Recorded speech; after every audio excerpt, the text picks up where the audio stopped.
ఏమండి ఏమండి ఆఫీసులో అప్పు చేసి డబ్బు ఇస్తానంటున్నారు ఏమిటండి? అవును, ఏ? చూడండి, ఇల్లు కట్టడం మీ నాన్నగారికి శక్తికి మించిన విషయం. అది మర్చిపోయి ఆయన వెనక ముందు చూడకుండా సొంత ఇల్లు కడతానని సవాల్ చేశారు. ఓడిపోబోతున్నారు. చూడండి, ఆయన నమ్ముకుని మనం డబ్బు ఇస్తే కుక్కతోక పట్టుకుని గోదావరి ఈదినట్టే. ఎంత తల్లి బిడ్డలైనా ఎవరి కడుపు వాళ్లదే, ఎవరి ఆకలి వాళ్లదే, ఎవరి అన్నం వాళ్లదే. అలాగే ఎవరి డబ్బు వాళ్లదే.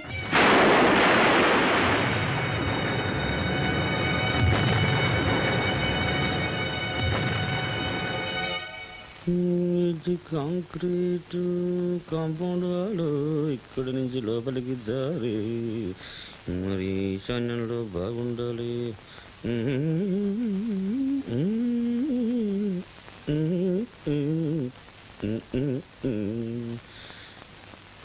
కాంపౌండ్ వాడు ఇది కాంపౌండ్ వాడు.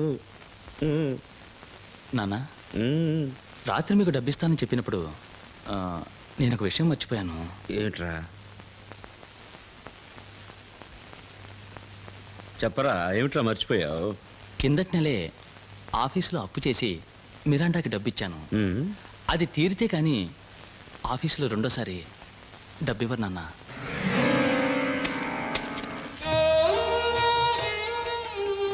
లక్ష్మి, కథ మళ్ళీ మొదటికే వచ్చింది. మన ఆనందు కిందటి నెల ఆఫీసులో అప్పు చేసి ఆ మిరండాకి డబ్బు ఇచ్చాట. మిరండాన్ని మర్చిపోయినట్టే ఆ అప్పు విషయం మర్చిపోయాట. అది తీరేదాకా ఆఫీసులో మళ్ళీ అప్పు ఇవ్వరట.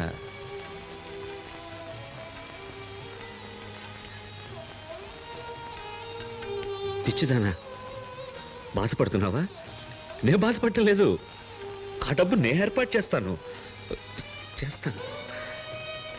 మా నాన్న ఇప్పుడు తిరిగి వచ్చాడు కదా, మన కోడలు ఇప్పుడు సంతోషంగా ఉంది కదా. అదే చాలు లక్ష్మి. మన కోడలిది మంచి మనసు, అందువల్ల మంచే జరుగుతుంది.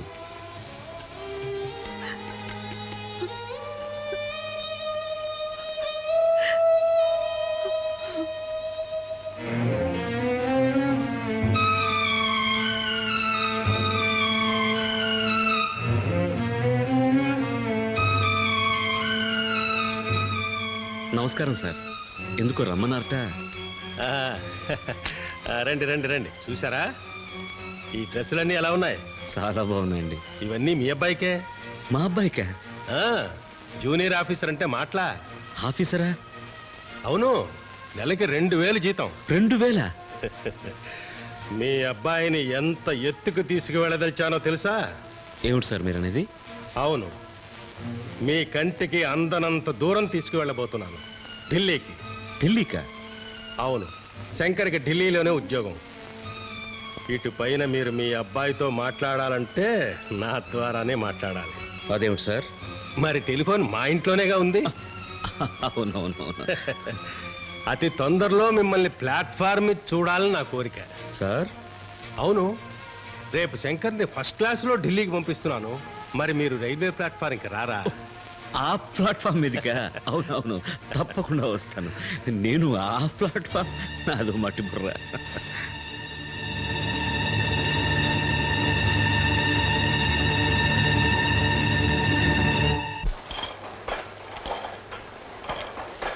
సుబ్బయ్య ఎక్కడా? అక్కడా. ఆ మిషన్ ఆఫ్ చేయవా? ఏమిటి విషయాలు? ఏమిటి సుబ్బయ్య, నీతో పెద్ద తలనొప్పి అయిపోయిందయ్యా. నువ్వు మోసపడ్డావని ఆ కార్నర్ ప్లాట్ నీకోసం రిజర్వ్ చేసి నొక్కి పెట్టి ఉంచాను.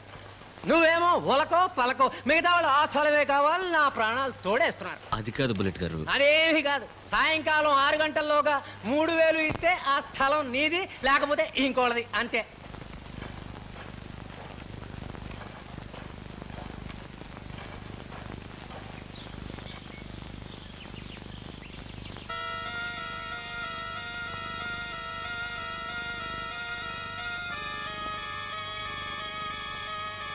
ఇల్లు బాగుందండి, నేను చూశానుగా. అన్నయ్య, ఏమిటిదంతా? నేను చస్తే నువ్వు నా ఇంటికి రాకు, నువ్వు చచ్చినా నేను నీ ఇంటికి రాను అని చెప్పిన ఆ మనిషి పిల్లంతో మాట్లాడటం నాకు ఇష్టం లేదు. నువ్వేదైనా తెలుసుకోవాలనుకుంటే నీ కొడుకుని అడిగి తెలుసుకో. ఏమిట్రా ఇది? అది ఆయనకి ఇంటి నుంచి ఆఫీస్ చాలా దూరంగా ఉందట. వెళ్ళి రావడానికి అవస్థగా ఉందట. ఏం చెయ్యాలి అని అడిగారు. నేను మా నాన్నగారికి ఉత్తరం రాశాను. అందువల్ల మా నాన్న గాంధీనగర్లో ఇల్లు చూశారు.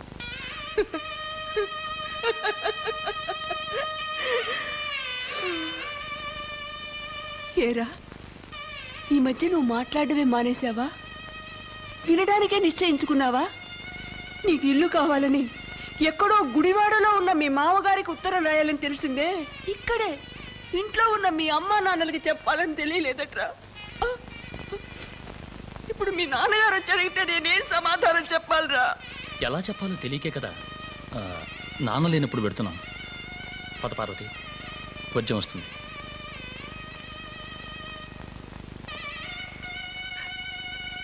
ఏ క్షణాన నువ్వు నా కడుపున పడ్డావో ఆ క్షణానే నాకు మీ నాన్నగారికి వర్జం వచ్చిందిరా.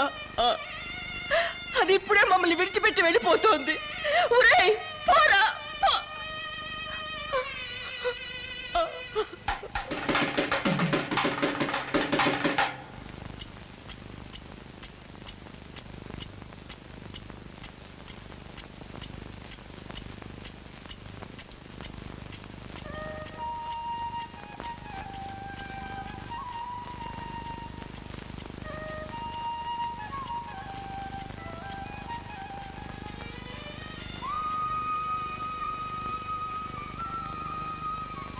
లక్ష్మి, మీ అన్నయ్య నా మీద కోపంగా ఉన్నాడు. అందువల్ల నాకు తెలియకుండానే ఇల్లు ఏర్పాటు చేశాడు. నా కొడుకు బుద్ధి ఎప్పుడు కుక్కతోక లాంటి వంకర బుద్ధి. చెప్పకుండానే వెళ్ళిపోయాడు. కానీ పార్వతి ఎలా వెళ్ళిపోయింది?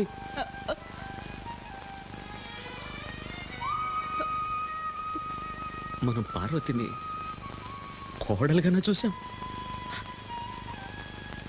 కూతుర్లా కదా చూసాం.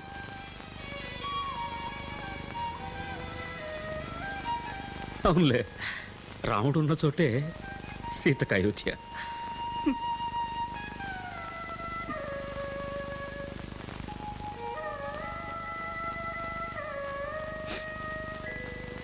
Sir Telegram.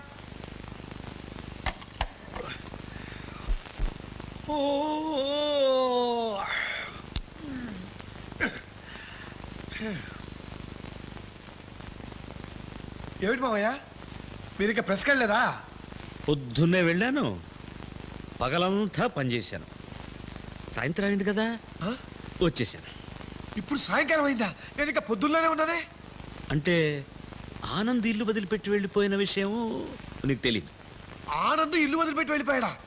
అదేమిటి అంత గుట్టు చప్పుడు కాకుండా వెళ్ళిపోయాడు? గుట్టు చప్పుడు కాకుండా వెళ్ళలేదు అల్లుడు. వాళ్ళ మామయ్య వచ్చాడు, బండి తెచ్చాడు, సామాన్లన్నీ ఎక్కించారు. లక్ష్మి ఏడ్చింది. అరే, ఇన్ని జరిగాయా? కానీ నాకు ఒక్క విషయం కూడా తెలియలేదే. పోనీ నీ ఉద్యోగం పోయిందన్న విషయమైనా నీకు తెలుసా?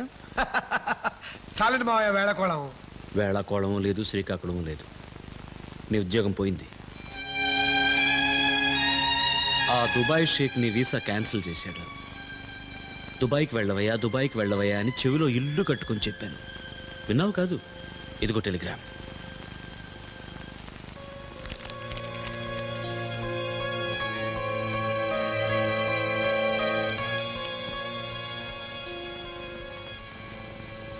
ఇక దుబాయ్కి వెళ్లాల్సిన అవసరమే లేదలుడు.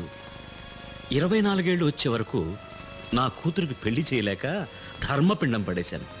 ఇప్పుడు పెళ్ళైపోయింది, కానీ నా కర్మ, నా అల్లుడికి కూడా ధర్మపిండం వేయాల్సి వస్తుంది.